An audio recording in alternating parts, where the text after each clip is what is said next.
Oftentimes, I find myself talking to my clients about the need and importance of having to open up and expose vulnerability. The need to let your walls down so that you can connect, so that you can attach, so that you can formulate secure, healthy relationships. And I'm talking about that all the time because people are scared. They're afraid to open up for fear that they're going to get hurt again, which makes sense because if they were severely wounded in their lives, then they build up a wall to try to protect themselves from getting hurt again. And they go from connection to protection. But you can do so almost to a fault. Because if you wall yourself in, then you find yourself in a cell of isolation. We don't do well alone. We're designed to connect. We're designed to attach. We're designed to be a part of. You see, to live life fully is to love fully. And to love fully is to risk getting your heart broken. There's no way around it. If you want to suit up and show up for life, then you're going to have to roll the dice and you're going to have to find your courage. You have to be courageous enough to let your walls down, to open up and expose vulnerability. To love fully is to run the risk of getting your heart broken. But to not do that is to be governed by fear and to live a life of isolation and withdrawal. If you're on one side of the continuum where you're afraid to let your walls down, then you got to check yourself.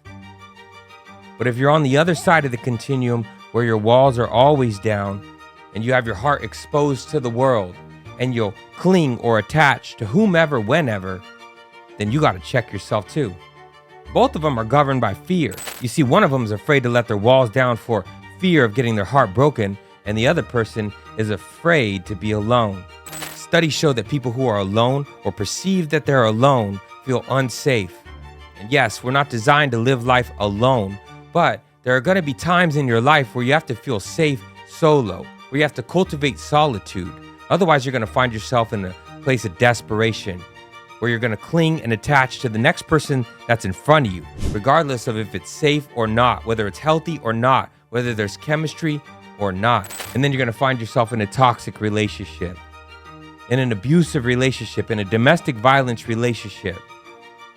And then you're going to be so scared to leave that relationship because although abusive, it still feels safer than being by yourself.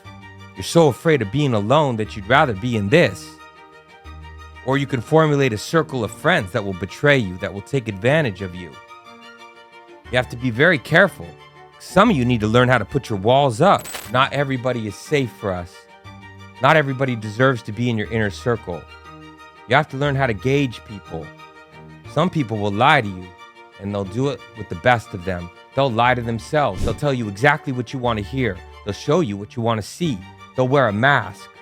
And the only way to see through that mask is to be patient. Eventually, if you're patient enough, the mask will start to crack. And then you'll see their authentic self shine through. What they say and what they do will start to diverge. It won't align. And then you'll know this person shouldn't be in my inner circle. This person is not safe for me. And when that happens, you don't need to pick up a resentment.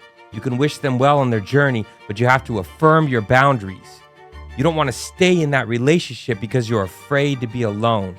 Don't live your life governed by fear. Fear to let your walls down and connect. You're afraid to get hurt. Or you're just going to cling and attach to the next person that's in front of you because you're afraid to be alone. Faith kills fear. Courage too. You have to use your tools and you have to be patient. Patient enough to gauge people. Not judge them, but assess them as to whether or not they're safe and deserving of being in your inner circle.